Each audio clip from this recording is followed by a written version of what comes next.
स्कूटरवर गाडीवर बाईकवर बसलेली संकट रस्त्याने चाललेली असतात, बाहेर बाहेर स्पीड, अचानक पुढे बोर्ड लागतो नो एंट्री. आता बोर्ड लावलाय नो एंट्री, प्रवेश निषिद्ध, या रस्त्याला नका जाऊ. तरी मागचा पुढच्याला म्हणतो घाल की, त्याला काय होत आहे, घालतं नो एंट्री गाडी. मग ते हवालदाराला येतो पावती फाडा. मागचा म्हणतो साहेब घ्या मिटवून, नाही 300ची पावती फाडा. हो साहेब घ्या मिटवून, नाही पावती फाडा. हो साहेब घ्या मिटवून. मग यांचं कसं कसं मिटवलं जातं. त्यांची गाडी तिथून जरा पुढे येते आणि गाडी जरा पुढे आली की मग मागचा पुढच्याला म्हणतो भ्रष्टाचार जास्तच वाढलाय नाही.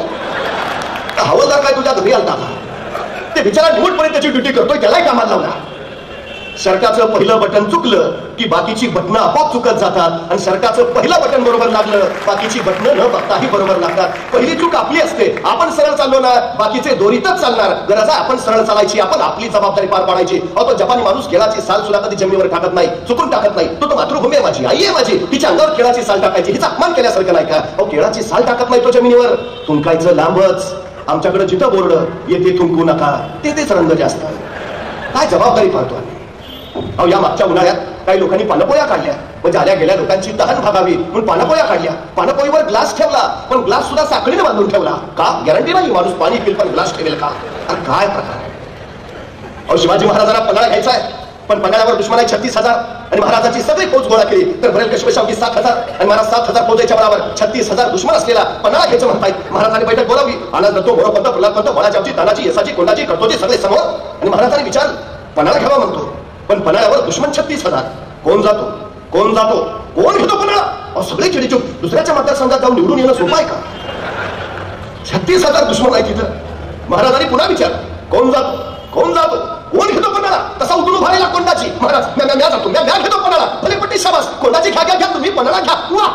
आणि मग महाराजांनी विचारलं पण कोंडाची पन्हाळ्यावर दुश्मन 36,000, तुम्हाला तुमच्या सोबत किती फौज हवी, किती हवी फौज. तसा कोंडाजी म्हटला द्या 50-60 मावलं. राजे म्हटले 50-60 मावलं. कोंडाची 36,000 दुश्मन आहे, 50-60 काय मागता. तसा कोंडाजी म्हटला तसं काहीच नव्हतं मागणार, पण ते लईच विचित्र दिसलं असतं म्हणून म्हटलं त्या 50-60 मावलं. अरे काय माणूस, एकटा जायला तयार आहे, एकटा लवायला तयार आहे, एकटा जबाबदारी घ्यायला तयार आहे. आमच्याकडे एखाद्याला सांगा की करतोस काय रे तेवढं, त्याला द्या ना जोडीला. काय नीटच कळत नाही. अहो ते आमच्याकडे मुलगी बघायचा एक सोहळा असतो. ते नवरा मुलगा, त्याचे मित्र, घरातले सगळे ज्येष्ठ असे सगळे मिळून मुलगी बघायला जातात. मग ते मुलगी दाखवण्याचा कार्यक्रम चालू होतो. मुलगी दाखवली जाते, म्हणजे प्रश्न वगैरे विचारून होतात. मग ते पोहे चहा वगैरे सगळं आटपतं आणि मग सगळं आटपत निघालं. मग कुणीतरी एखादा ज्येष्ठ म्हणतो आता नवऱ्या मुलानं सांगावं मुलगी कशी आहे. आता नवऱ्या मुलावर पाळी आली की नवरा मुलगा शेजारच्या मित्राला कोपरात बसवतो, तुला कशी काय वाटते, त्याला काय करायचं. तेवढी तरी जबाबदारी घे ना. काय जबाबदारी टाळण्याशिवाय उद्योग नाही. माझा कोंडाजी एकटा जायला तयार आहे, माझा कोंडाजी एकटा लढायला तयार आहे. तरी महाराजांनी त्याला 1,500ची फौज दिली, सोबत तानाजी दत्तोला दिलं आणि कोंडाजी निघाला. 6 मार्च 1673 रात्रीच्या 12:30 वाजता कोंडाजी पन्हाळ्यावर पोहोचला. रात्रीच्या 12:30 वाजता. आता महाराजांच्या सगळ्या लढाया रात्रीच्या, दिवसा हालचाल नाही. कोंडाणा घेतला रात्री, तोरणा घेतला रात्री, पुरंदर घेतला रात्री आणि त्यातल्या त्यात निम्म्याच्या वर लढाया अमावस्येच्या रात्री. म्हणजे दिवस शुभ आहे का, मुहूर्त काढलाय का, प्रस्थानाची वेळ काय, प्रकार नाही. हल्ली आमच्याकडे बॅड पाहिलं. आमच्या घरातला करता माणूस कामाला बाहेर पडतो, 5 पावलं जातो, 7 मिनिटाला परत घरात. बायको विचारते काय झालं, मांजर अडवं गेलं. मला राऊंड राऊंड प्रश्न पडतो त्या मांजराला काय वाटत असेल, हे अडवं गेलं.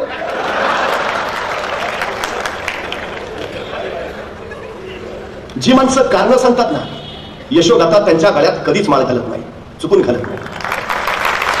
आणि शिवचरित्र हा जगातला एकमेव असा इतिहास आहे, त्या इतिहासामध्ये तुम्हाला कुणी कारण देतानाच भेटत नाही, अजिबात नाही. साधी गोष्ट सांगतो महाराजांची. महाराजांचा दुसरा मुलगा राजाराम जन्माला येताना पालथा जन्माला आला. आता पालथ जन्माला येणं आपल्याला जरा अशुभ मानलं जातं, अपशकून बरं नव्हे पालथ जन्माला येणं. पण दस्तूर खुद्द महाराजांचाच मुलगा पालथा जन्माला आला. मासाहेब थोड्याशा काळजीत पडल्या, चिंतेतच राजांजवळ आल्या. राजांना म्हणाल्या राजे राजकुवर जन्मास आले. आता राजकुवर म्हणजे पुत्र, मग तुम्हाला मुलगा झाला. पण मासाहेब थोड्याशा काळजीनं म्हणाल्या पण राजे राजकुवर पालथे जन्मास आले. आता दुसरा कुणी असता तर म्हणलं असता झालं आमच्याच नशिबात का. पण नाही बरं, जसा मासाहेब म्हणाल्या राजकुवर पालथे जन्मास आले, महाराज उद्गारले बहुत उत्तम, आता दिल्ली पालथी घालतील. पालथे जन्मास आले, आता दिल्ली पालथी घालतील. हा सकारात्मक दृष्टिकोन आहे. शिवचरित्रात तुम्हाला जागोजागी तो दिसतो. माझा कोंडाची तो दृष्टिकोन घेऊन आलाय. रात्रीच्या 12:30 वाजता आलाय. आता महाराजांनी त्याला 1,500ची फौज दिली. किंवा दिलेल्या 1,500 फौजेचा तरी वापर करावा का नाही. त्याने आनंद दत्तोला सांगितलं अवघं 60 गणी माझ्या संगती द्या, बाकीचं हतच पायथ्याला पागून पागून उभा करा आणि प्रत्येकाच्या हातात 4-4, 5-5 मशाली द्या. आनंद दत्तो म्हणले ठीक आहे. सगळी माणसं पायथ्याला पागून पागून उभा केली. प्रत्येकाच्या हातात 4-4, 5-5 मशाली दिल्या आणि अवघे 60 गणी घेऊन कोणाच्या गडाच्या मागच्या बाजूला गेला. एक कडा हेरला, 2 फेकला. मराठी सरसरवर चढले, वरचे पेंगुलेले पारी करी चपासप कापून काढले, खुलीआम कत्तला लावली. आकृष्टी कळा रक्ताच्या झटक्याने मूर्त्यांसाठी प्रथम खात यात्राचा हल्ला कदोल उडाला. तोपर्यंत कोंडाजी बेफाट पळत सुटला. त्या किल्लेदाराच्या महालात किल्लेदार जागा व्हायच्या आधी त्याच्या छतावर पाय दिला आणि कोंडाजी कडाडला. गडाच्या चाव्या दे, त्या किल्लेदाराला सुटायचं बंद झालं. तू इकडे तिकडे खाली बघूच नको. खाली माझं 50,000चं सैन्य आहे. त्या किल्लेदाराला नुसतं मानवर करून खाली बघितलं. हे खाली 4-4, 5-5 मशाली घेतलेले. त्याला वाटलं खरंच 50,000 आहे. दिला चालण्यात आणून. सकाळी कळलं 1,500 होते. करतो काय राजकारण हे दंडाच्या बळावर आणि मनाच्या चांगुलपणावर करता येत नाही. ते बुद्धीच्या कसरतीवरच करावं लागतं. आणि महाराजांचं सारं राजकारण त्या बुद्धीच्या कसरतीवर आहे. नाहीतर बघा ना, पन्हाळ्यावर दुश्मना 36,000, महाराजांची सगळी फौज गोळा केली तर भरली 7,000. पण महाराज असं नाही म्हटले त्यांची 36,000 आहे, आपली 7,000 आहे. बघू पुढच्या पंचवार्षिकला 20,000 करून मग करू हालचाल. जेवढं आहे तेवढं कारण सांगणं प्रकारच नाही. सगळ्यात महत्वाचं तुम्ही काम किती करता याला महत्व नाही. तुम्ही काम कसं करता याला महत्व नाही. तुम्ही तुमच्या कामाचं नियोजन कसं करता हे फार महत्वाचं आहे. आणि शिवचरित्र या नियोजनाचा, व्यवस्थापनाचा सर्वोत्कृष्ट नमुना आहे. 50 वर्षाचा विषय महाराजांचं, पण 50 वर्षात एक घटना नाही, एक प्रसंग नाही की ज्याचं महाराजांनी नियोजन केलं नाही. चुकून नाही, एकही घटना नाही की ज्याचं महाराजांनी नियोजन केलं नाही. फक्त एक आणि एकमेव घटना ज्याचं महाराजांनी नियोजन केलं नव्हतं, फक्त एक, ती म्हणजे महाराजांचा मृत्यू. त्याचंच फक्त नियोजन नव्हतं. बाकी 50 वर्षातल्या प्रत्येक प्रसंगाचं महाराजांनी नियोजन केलं. खरंतर 10 मार्च 1659 महाराजांनी प्रतापगडावर अफजलखानाचा कोतळा बाहेर काढला. अफजलखानाचा कोतळा बाहेर काढायला महाराजांना फक्त 2 मिनिटं लागली. पण या 2 मिनिटासाठी महाराजांनी तब्बल 1 वर्ष नियोजन केलं होतं. तब्बल 1 वर्ष. 40,000च्या फौजेनिशी आलेल्या अफजलखानाला प्रतापगडावर आणण्यापासून ते भेटीचा दिवस आणि भेटीचा भक्त ठरवण्यापर्यंत नव्हे, सोबत कोण माणसं घ्यावी कोण नको याच्या पलीकडे. बघा ना, खानाची छावणी खाली माझीवर आहे. राजे गडावरून खाली येणार आहे. राजाने भेटीचा वक्त निवडला बरोबर दुपारी 12:35. आता 12:35 का? कारण सूर्य बरोबर माथ्यावर येतो. मग आता सूर्य माथ्यावरच का? तर राजे गडावरून निघाले तर सूर्याच्या त्या लक्क प्रकाशात खानाची छावणी हालचाल स्पष्ट दिसावी. पण खानानं जर राजाकडे बघायचं म्हटलं तर सूर्याची किरण त्याच्या डोळ्यात घुसावी, त्याला काही दिसू नये. वक्त बरोबर दुपारी 12:35. 12:30 वाजता गड सोडलेले राजे खानाच्या छावणीच्या बाहेर दुपारी बरोबर 2 वाजता पोहोचले. आता सोबत माणसं पण महाराजांच्या तानाजी आहे, यसाजी आहे, भाजी आहे, कटोजी आहे, कोंडाजी आहे, यापैकी कुणी नाही. महाराजांनी या वक्ती घेतला जीवा महाला, या वक्ती सोबतीला घेतला स्तंभाची कावची. तुम्ही शिवचरित्र सगळं बघा. एक व्यक्ती परत महाराजांनी परत नाही वापरली, चुकून नाही. कुठलंही घ्या, एक चाल महाराजांनी पुन्हा नाही वापरली, कुठलीही घ्या. अफजलखानाला भेटून मारलं पण शाहिस्ता खानाला लाल महालात जाऊन कापलं. प्रत्येक वेळी चाल वेगळी आहे, प्रत्येक वेळी माणसं वेगळी आहेत. जीवा महाला तुम्हाला प्रतापगडाच्या युद्धातच भेटेल, परत पन्हाळ्यावर नाही. कोंडाजी तुम्हाला पन्हाळ्यावरच दिसेल, तू पुरंदरावर नाही. तानाजी तुम्हाला कोंढाण्यातच दिसेल, तो परत रायरेश्वरावर भेटणार नाही. प्रत्येक युद्धात प्रत्येक प्रसंगात महाराजांनी माणूस वापरलाय अचूक योग्य. कुठला माणूस कुठल्या वेळी कसा अचूक वापरावा याचा अद्भुत तत्वज्ञान महाराजांकडे आहे. महाराजांनी या वक्ती घेतला जीवा महाला का?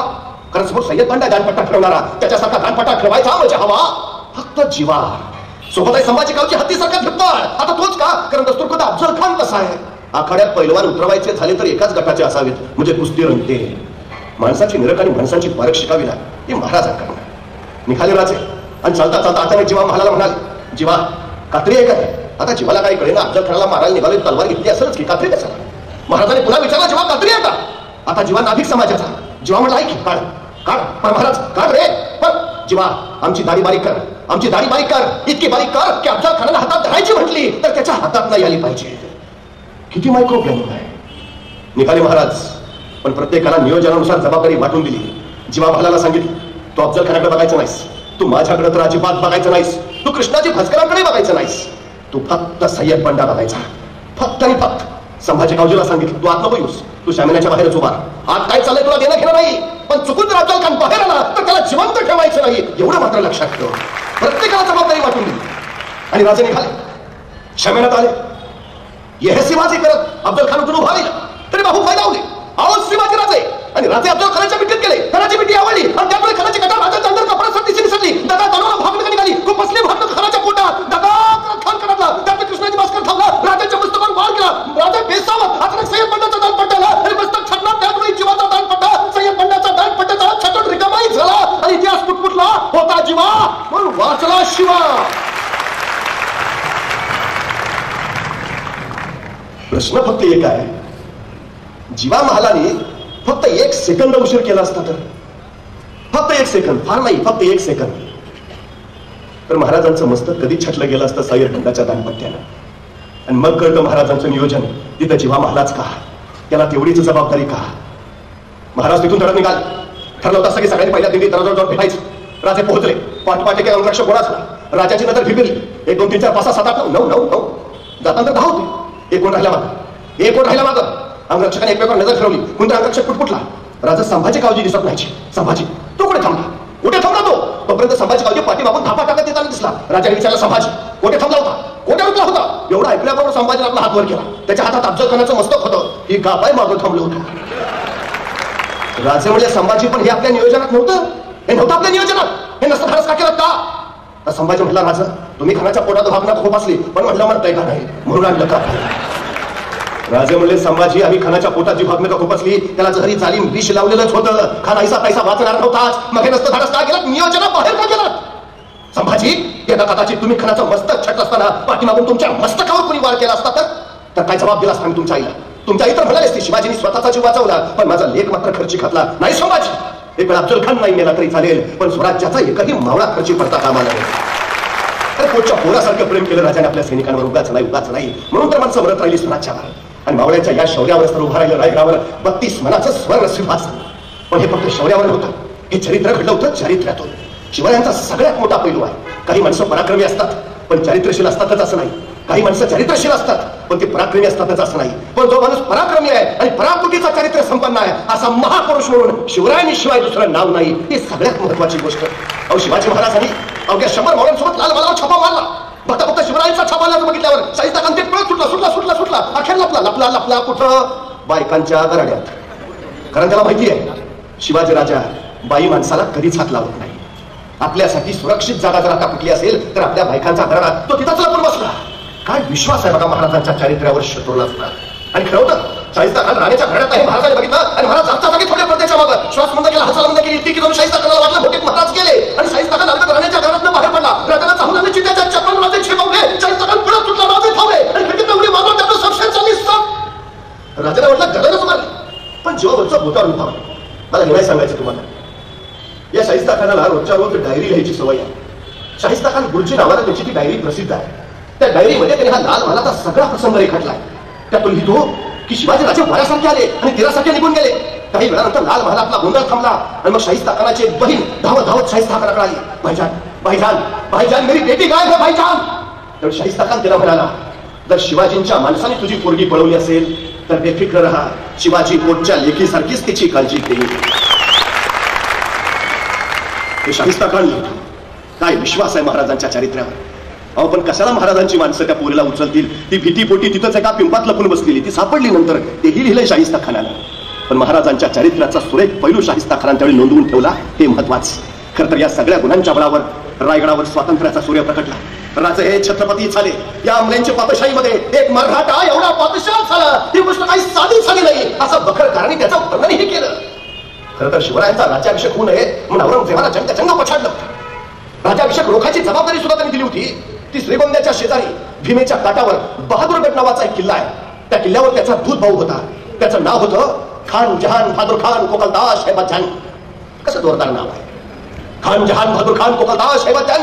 आता काही लोक विचारतात त्याची बायको कसं नाव घेत असेल. आपल्याला काय करायचं? नाव जोरात आहे ना, खान जहान बहादूर खान कोकलदास हैबत जान.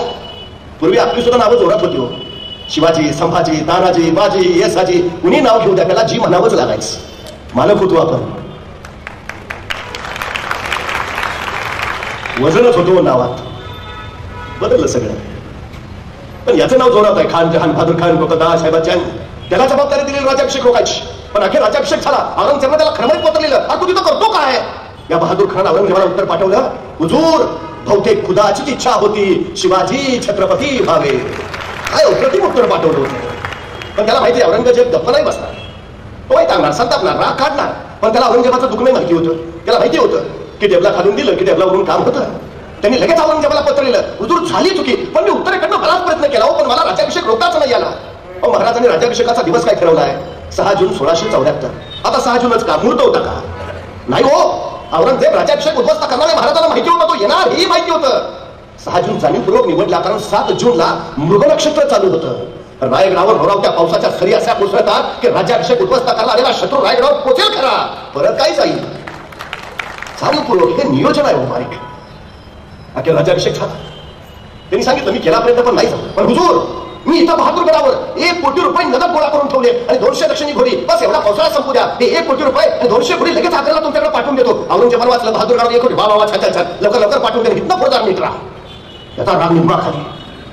पण बहादूरगडावर 1 कोटी नगद आहेत ही बातमी जेवढ्या वेगात आग्र्याला औरंगजेबाला कळाली त्याच्या दुप्पट वेगात ती रायगडावर महाराजांना समजली. रायगडावर समजली बहादूरगडावर 1 कोटी नगद आहेत. महाराज म्हटले बरं झालं, नाहीतर राज्याभिषेकाला खर्च झालाच होता. आणि महाराजांनी बोलावलं आपले सरसेनापती हमीरराव मोहिते ना. हमीरराव मोहिते आले. महाराज म्हणाले हमीरराव बहादूरगडावर 1 कोटी नगद आहेत. हमीरराव म्हणले आणतो. दोघांत संवादच नाही दुसरा. महाराज म्हणाले बहादूरगडावर 1 कोटी नगद आहे. हमीरराव म्हणले आणतो. हमीरराव असं नाही म्हटले गॅरंटी आहे का? उगा हेल्पर व्हायला नको. पण मी काय म्हणतो पावसाळा झाल्यावरच गेलो तर नाही का चालणार? नाही जरा सर्दीचाही त्रास आहे, ॲलर्जी आहे मला. कारण नाहीत. महाराज म्हणाले बहादूरगडावर 1 कोटी नगद आहे. हमीरराव म्हणले आणतो. परत आणणं सोपं आहे. बहादूरगडावर 35,000ची खरी फौज आहे. 1 कोटी आणायचे तर त्या 35,000 फौजेचा मुकाबला करावा लागेल. म्हणजे किमान 40-45,000 फौज घेऊन जावं लागेल. रायगडावर तेवढी फौज होती. स्वराज्याची पद्धत अशी की दसऱ्याला सीमोल्लंघन करावं, स्वराज्य संवर्धनासाठी बाहेर पडावं, अक्षय तृतीयेला परत यावं आणि शेतीच्या कामाला लागावं. महाराजांचा राज्याभिषेक ओळखून स्वराज्याचं सगळं सैन्य आपल्या शेतीच्या कामाला गेलंय. रायगडावर सैन्य. मग आमच्याकडे दंगल झाली, आणीबाणी आली की राज्य राखीव दल येतं. राज्य राखीव दल ही संकल्पना सुद्धा शिवाजी महाराजांची. रायगडावर कायम 10,000ची रिझर्व्ह फोर्स असायची कायम. हमीररावांनी त्याच 10,000 फौजेतले 9,000 आपल्या सोबत घेतले. 1,000 रायगडाच्या रक्षणासाठी ठेवले. त्या घेतल्या 9,000 फौजेचे परत 2 भाग पाडले. एक भाग केला 7,000चा, दुसरा भाग केला 2,000चा. 2,000ची फौज हमीररावांनी स्वतः जवळ घेतली आणि हमीरराव रायगडावर निघाले ते पुणे सोलापूर हायवेनी सांडस पाटस करत श्रीगोंद्याच्या अलीकडे म्हणजे बहादूरगडाच्या अलीकडे करकुंडला येऊन थांबले. आणि 7,000 उरलेली फौज घेऊन त्यांचा सरदार निघाला. तो रायगडावरनं पुण्यात आला, पुण्यातनं रांजणगाव, रांजणगाववरनं शिरूर, शिरूरवरनं नगर आणि नगरवरनं तो श्रीगोंद्याच्या म्हणजे बहादूरगडाच्या दिशेने निघाला. ही 7,000ची फौज जशी नगर सोडून बहादूरगडाच्या दिशेने वळाली त्याने हल्ला कल्लोळ करायला सुरुवात केली. हर महादेव जय भवानी जय शिवाजी ढोल कसे पडवायला सुरुवात केली. बघता बघता धुळा उठत राहिला, नगर वाजत राहिला, हल्ला कल्लोळ वाजत राहिला. तो हल्ला कल्लोळ बहादूरगडाच्या खाली गेला आणि खेळ धावत धावत गेला. हुजूर क्या हुआ? ते आले. कोण? मराठे. हुजूर मराठे दिवसा तिथं रात्री येतात, दिवसा कसे आले? अहो हुजूर खरंच आले. बघता बघता तो हल्ला पळून बहादूरगडाच्या कानावर पडला आणि त्याची खात्री पडली. आले खरंच आले, दिवसाच आले. पण ज्या दिवसा आलेत भयानक आले असणार. रात्री 100-100, 200-200 येतात, छापे मारतात. पण 35,000 फौज आहे बहादूरगडावर हे माहिती असताना दिवसा आले. याचा अर्थ 40-45 तरी हमखास निश्चित असणार. बहादूर खानानं लगेच बहादूरगडावरची 35,000 फौज बाहेर काढली. वाचवून गेटमध्ये ठेवली तिथं आणि निघाला मराठ्यांच्या रोखानं. इकडून मराठी हरण महादेवचा सागर करत निघाले, तिकडून बहादूर खान यलगार तत्तात भिंतीन करत निघाले. दोन्ही फौजात विषात निघाले. बघता बघता तुंब युद्ध मारणार, बाहेरनं कंदल होणार. बघता बघता दोन्ही फौजा समोर आल्या. यलगार तत्तात भिंतीन करत बहादूर खान उचलत राहिला. हरण महादेव करत मराठी झेपावत राहिले. दोन्ही फौजा समोर आल्या. आता युद्ध करणार, तुंबाला लढाई होणार, तलवारी उघडल्या गेल्या आणि वार होणार. अचानक मराठ्यांनी रिव्हर्स गिअर टाकला. भागो. त्या बहादूर खानाला सुचायचं बंद झालं. आणि काय पद्धत आहे करावं असे असते का लढाई? त्याला मराठे पुढं मोगल मागं, मराठे पुढं मोगल मागं 3-4 मैल पाठलाग चालू राहिला. 6 मैलाच्या पुढे मराठे निघून गेल्यावर मग बहादूर खान म्हणला रुक जाओ, भाग गए. मला वाटलं 40-50 असतील. हे तर फक्त 7,000 आहे. आपलं 35,000 सैन्य बघूनच बहुतेक पळून गेले. आता नाही यायचे परत, धाडसच नाही होणार त्याचं. चलो वापस. बहादूरगडाची सगळी फौज वळाली, निघाली बहादूरगडाच्या दिशेनं. 2-3 मैलच गेली तेवढ्यात मागचा हे ओरडला, हुजूर मराठे परत आले. आता मात्र बहादूर खानाचं डोकं फिरलं. आणि काही लपाछपी चालली करावं, हा काय प्रकार असतो कसा? गर्दीशी सगळं सैन्य वळवलं. तिकडून मराठे जोशात येत आहेत. मोगल सोबत सैतान मराठे काय उद्योग करतील, नियम नाही, फसवतील, खेळतील आणि अंगावर येतील. एकदम सगळ्या सैनिकांना सांगितलं सावध राहा, सजग राहा, सैतान नियम राहते. परत सगळं मोगल सैनिक पेशा निघालं, तावा निघालं. इकडून मराठे सुद्धा त्या जोशा निघाले. हरण महादेवची किलकारी फुलं लागली. बघता बघता जय भवानीचा जागर झाला. मोगलांची फौज नजदीक आली. आदेश दिला बहादूर खानानं, तलवारी उचलल्या गेल्या. आता वाराची पाऊचार होणार. बघता बघता तलवारी उचलल्या गेल्या आणि युद्ध होणार. मराठ्यांनी परत रिव्हर्स गिअर टाकला. भागो. आता बहादूर खान संतापला. काय चाललंय काय? का प्रकार आहे का? तर मराठे पुढं मोगल मागं, मराठे पुढं मोगल मागं 3-4 मैल मोगलांनी पाठलाग केला.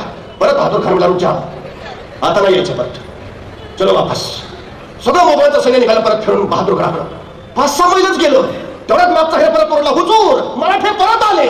आता मात्र डोकं फिरलं. आता सोडायचं नाही, पळतील कितपर्यंत आणायचं. हे दिवसभर खेळत बसतील आपल्याला. अजिबात नाही, काय नाही, बस वळवा. सगळं सैन्य बरं वैतागलेलं, रागवलेलं, 2 वेळा मराठ्यांनी फसवले, 3रा परत आता काय जातील तिथपर्यंत आणायचं बस.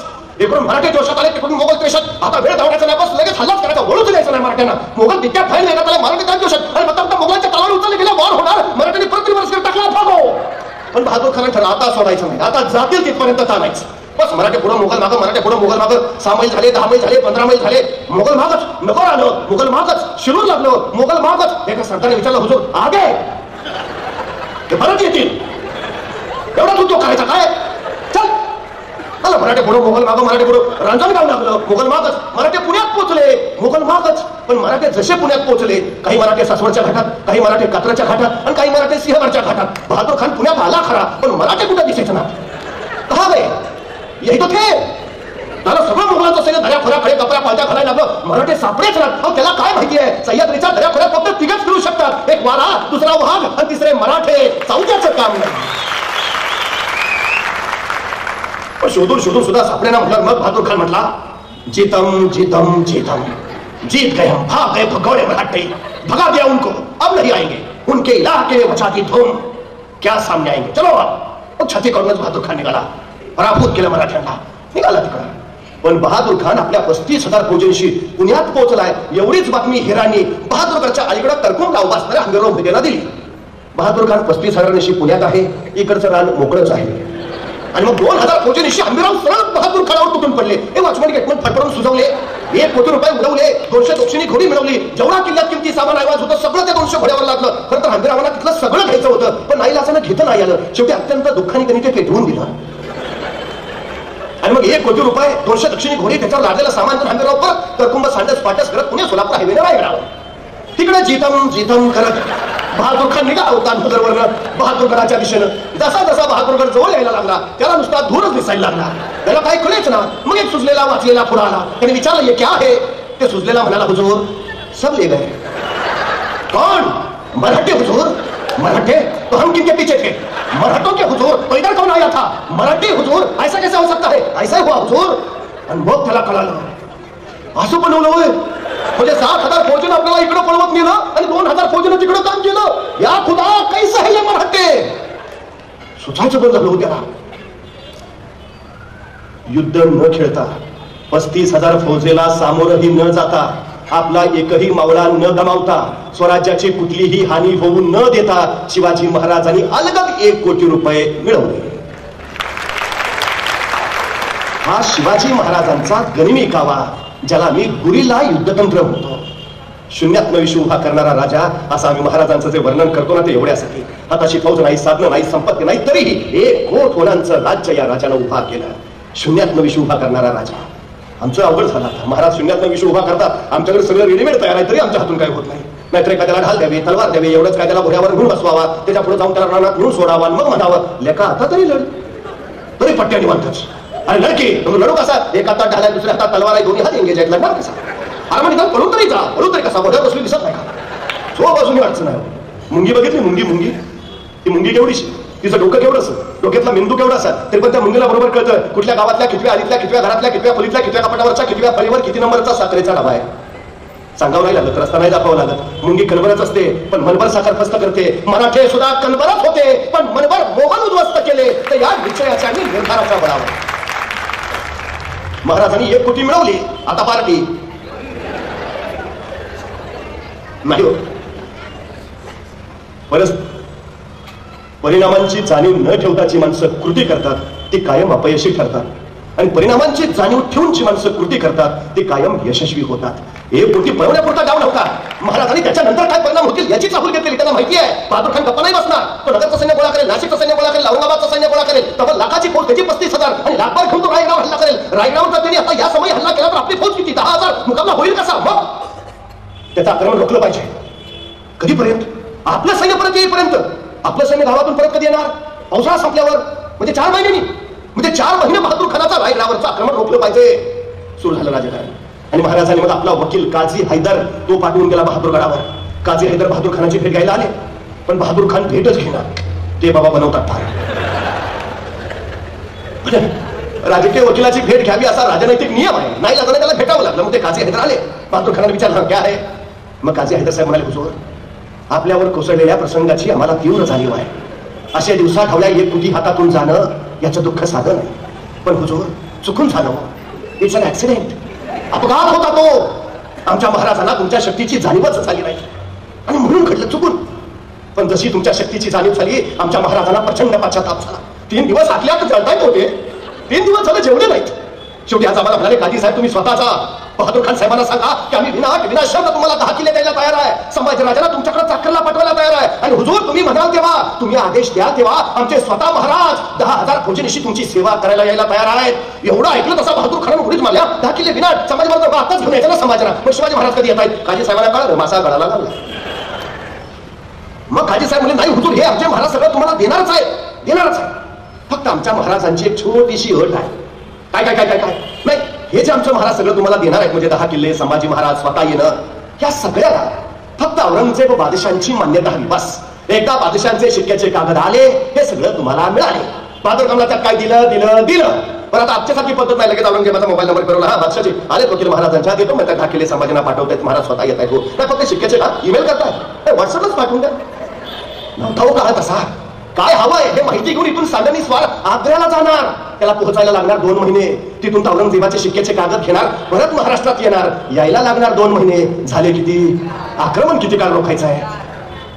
पेडगावच्या शहाण्याची म्हण ऐकली, पेडगावचे शहाणे ऐकली असेल प्रत्येकाने. हा बहादूरगड पेडगाव मध्ये आहे आणि हा तिथला शहाणा बहादूर खान, त्याच्यावरनं म्हण पडली पेडगावचे शहाणे. त्याला कळलंच नाही काही. आता शिवाजी महाराज 10 किल्ले द्यायला तयार आहेत, संभाजीला पाठवायचं, मग हल्ला करायची गरज काय. 4 महिने तो निवांत. इकडे महाराजांनी मात्र या 4 महिन्यात 80,000 फौज रायगडावर गोळा करून ठेवली. आणि मग महाराज म्हटले ही आता कधी पण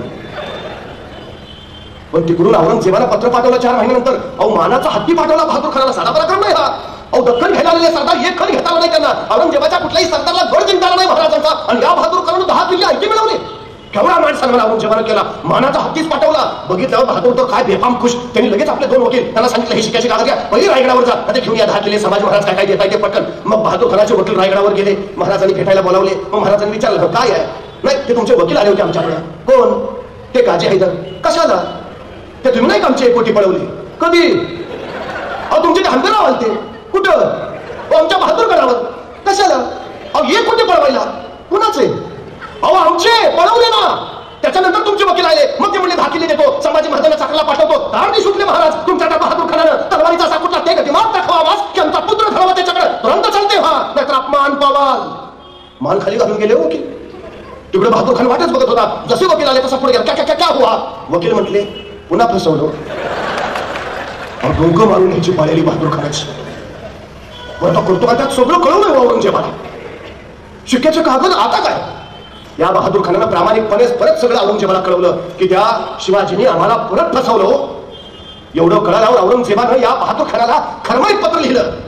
ते खरमरीत पत्र खरं तर आम्ही आमच्या पोरांच्या पाठ्यपुस्तकात छापायला पाहिजे. औरंगजेब लिहितो, अरे तुम्ही माझे सरदार इथून प्रचंड खजाना घेऊन जाता, आपट बचनेत घेऊन जाता, बलाढ्य सैन्य घेऊन जाता, तिथे त्या सह्याद्रीच्या दऱ्या खोऱ्यात त्या शिवाजी राजाबरोबर लुटूपुटूच्या लढाई खेळता आणि नंतर मला कळवता त्या शिवाजीने आम्हाला फसवलं. अरे तो शिवाजी तुम्हाला फसवतो तरी कसा आणि तुम्ही फसता तरी कसे. बहादूर खानानं याही प्रश्नाचं उत्तर पाठवलं. तो म्हणला हुजूर तुम्ही मला विचारलं तो शिवाजी राजा आम्हाला फसवतो कसा आणि आम्ही फसतो कसे. हुजूर तो शिवाजी राजा आग्र्यात सुद्धा आला होता, तुम्हाला कसं फसवला. आम्हालाही तसंच. आपल्या पुढे हयातीत औरंगजेब चुकून महाराष्ट्रात आला नाही. त्याला भीती होती. अहो सरदारांचा पराभव झाल्यावर किंवा त्यांच्यावर रागावता तरी येते, पण शिवरायांनी आपलाच पराभव केला तर रागवायचं कुणावर. चुकून नाही आला. मी जाणीवपूर्वक विधान करतो. छत्रपती शिवाजी महाराज हे 17व्या शतकातले आंतरराष्ट्रीय कीर्तीचे सेनापती आहेत. जगात तुलना नाही. जगात नाही अजिबात. जगात जेवढे सेनापती होते, जेवढे बलाढ्य योद्धे होते, महाराजांनी त्यांचा सपशेल पराभव केलाय. सपशेल. महाराजांच्या 50 वर्षाच्या कालावधीत त्यांच्यासमोर जे शत्रू आले त्यातले फक्त 2च भारतीय होते. फक्त 2. बाकीचे उरलेले सगळे परकीय प्रदेशातले होते. त्यांच्या देशातले मानांकित सेनानी होते. फक्त 2 इथले. एक अफजल खान, तो भारतीय आहे, या मातीतला आहे तो. आणि दुसरा मिर्झा राजा जयसिंग, तो इथला आहे. हे 2च भारतीय महाराजांच्या सामने आलेले, पराभूत झालेले. बाकी सगळे प्रदेशातले आहेत. त्याचे लाल महाराज पोटे छटली. तो अबू तालिब मिर्झा नवाब शाइस्ता खान, तुर्कस्तानचा आहे तो. तुर्कस्तानचा नवाब औरंगजेबाचा सख्खा मामा आहे. त्याला प्रति औरंगजेब बंगाल जिंकून दिलाय त्यांनी. असा भलाढ्य सेनानी महाराजांनी 3 बोटे छाटली. पहाट व्हायच्या गायब झाला, परत नाही आला. तो बहलोल खान पठाण, सिकंदर चदर खान पठाण, हे सगळे पठाण अफगाणी आहेत, अफगाणिस्तानचे आहेत. तो दिलेर खान मंगोलियन आहे. हा बाबा मंगोलिया देशाचा सर्वोत्तम योद्धा. सिद्दी जौहर, सिद्दी सलामत खान, हे सगळे इराणी आहेत, इराणचे आहेत, सर्वोत्तम योद्धे. महाराजांनी त्यांचा पराभव केला. आणि त्या लोणावळ्याच्या खिंडीत, उंबर खिंडीत त्याचा महाराजांनी कोंडून पराभव केला. तो कारतलब खा. तो उझबेकिस्तान म्हणजे आताच्या ताशकंद रशियाचा आहे.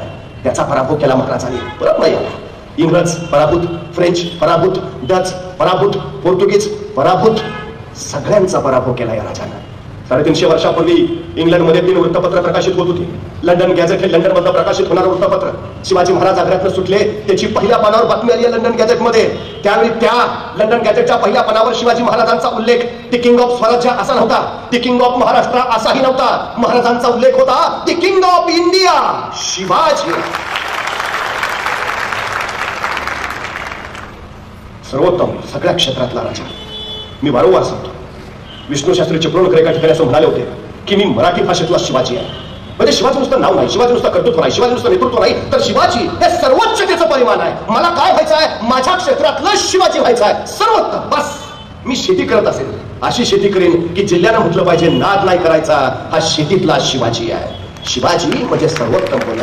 खरं तर या शिवजयंतीला तुम्ही काय करता मला माहित नाही, पण किमान ज्या गडकोटाने महाराजांचं हे स्वराज्य वैभव उभा केलं त्या गडकोटांकडे जात चला. तुम्ही तिथं गेल्यावर तुम्हाला किती आनंद होईल हे मला माहिती नाही, पण तुम्ही तिथं आल्याचा त्या गडकोटाला मात्र नक्की आनंद होईल एवढं मात्र सांगतो. अहो, गेल्या महिन्यात बांधलेला पूल मागच्या आठवड्यात ढासळला आणि लोक विचारायला लागले काय मिक्सर वापरलं होतं कुणास ठाऊक. पण 350 वर्षापूर्वी महाराजांनी बांधलेले गड मात्र अजून तसेच्या तसे आहेत. लोक विचारतात महाराजांनी काय मिक्सर वापरला असेल कुणास ठाऊक. खरं तर मिक्सर काय वापरला असेल खरंच कुणास ठाऊक, पण त्या मिक्सर मध्ये प्रामाणिकपणा होता एवढं मात्र नक्की. त्या मिक्सर मध्ये इमानदारी होती एवढी मात्र नक्की. तो प्रामाणिकपणा बघायचा असेल तर त्या गडकोटांकडे जरूर जा. इमानदारी जाणायची असेल तर त्या गडकोटांकडे जा. तिथल्या मातीचा एखादा ठेकूळ कधी हातात घ्या, पाण्यात टाका. त्या पाण्यावर जो तवंग उडेल तो तवंग सुद्धा या मातीसाठी खर्ची पडलेल्या मावळ्याच्या रक्ताचा असेल. तिथला पत्तर ना पत्तर माझ्या मावळ्याच्या जीवनाची चित्रकथा सांगेल मातीसाठी कसं लढावं, कसं जगावं आणि कसं मरावं. ही तीर्थस्थान आहे, तो आमची प्रेरणास्थान आहे आमची. मी परवा पुण्यात होतो एका किल्ले स्पर्धाच्या उद्घाटनाला. माझ्या आधी एक जण बोलता बोलता म्हणाले मी राजस्थानला गेलो, काय तिकडचे महाल काय जपले ते, त्या उत्तरेतले गडकोट जसेच्या तसे काय ठेवले, तो दिल्लीचा लाल किल्ला अहो काय जसाच्या तसा, तो आग्र्याचा ताजमहल काय जपलाय. आणि आमच्या महाराष्ट्रात सगळं ढासळलंय, सगळं कोसळलंय. मला वाईट वाटलं, रागही आला. मी त्याला म्हटलं खरंय तुझं, त्या राजस्थानाचे महाल जसेच्या तसे आहे, त्या उत्तरेतले गडकोट तेही जसेच्या तसे आहे, तो दिल्लीचा लाल किल्ला तोही जसाच्या तसा आहे, तो आग्र्याचा ताजमहल तोही जसाच्या तसा आहे. मान्य आहे आमचं सगळं ढासळलंय हेही मान्य आहे, पण त्यांचं तसं का आहे आणि आमचं असं काय माहितीये.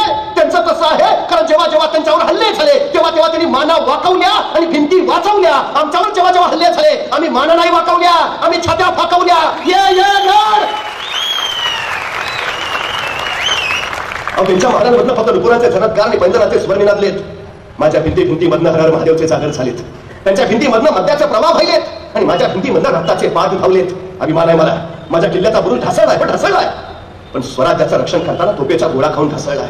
तटबंदी कोसळली हो मान्य आहे, पण स्वातंत्र्याचं रक्षण कसं करावं हे सांगताना कोसळली ती. अभिमान आहे मला, पण जेवढं कोसळलं तेवढं बस झालं. नाहीतर उद्या रामायण घडलं होतं असं विचारणारे खरंच शिवाजी महाराज जन्माला आले होते का असाही प्रश्न विचारतील आणि पुरावे म्हणून दाखवायला आमच्याकडे गड किल्ले सुद्धा शिल्लक नसतील. उद्याच्या पिढीसाठी ही प्रेरणा असताना म्हणून जपली पाहिजे. अहो त्या अमेरिकेला इतिहास नाही, 350 वर्षापूर्वी ते राष्ट्र जन्माला आलं, 350 वर्षापूर्वी. पण 350 वर्षापूर्वीचा दगड सुद्धा त्यांनी काचेत ठेवलाय दगड. त्यांनी का 350 वर्षापूर्वीचा आहे दगड काचेत का 350 वर्षापूर्वीचा आहे. अहो त्यांनी दगडाची स्मारकं केली, आम्ही स्मारकांची दगड करून टाकली.